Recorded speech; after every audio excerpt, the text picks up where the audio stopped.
Moderatorja Kiara Tito ka bërë një urim në Instagram. Gëzuar 8 marsin të gjitha grave dhe vajzave.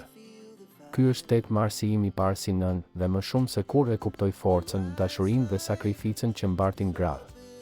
Qofshim gjithmonë të vlerësuara, të lumtura dhe të fuqishme, shkruan Kiara, krahas disa fotove, ku shihet së bashku me nënën e saj dhe me bebushen e vogël Luna Mari. Ndërkohë që këngëtari Luis Eili, bashkëshorti i Kiara Titos dhe babai i Lunës, ju ka dedikuar disa fjalë shumë të bukura.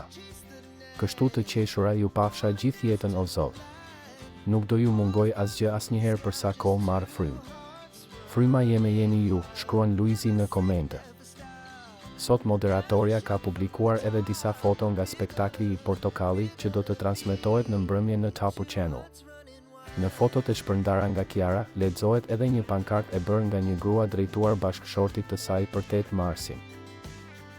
8 mars sot Lale, bebelinat janë të rafti parë. Puç, shkruhet në pankart, ndërkohë që në postimin e saj Kiara e ngacmon Luisin. Të përshëndes me foton e tretë. Puç, i thot Kiara. Por komenti i partnerit të saj, Luis Eili, do t'ju shkrijë së qeshuri. E ke postuar me nënt Lale, hajde meri vet, i përgjigjet Luisi Kiarës me humor, duke ju referuar datës së sotme që është 9 dhe jo 8 mars, por edhe kërkesës së saj.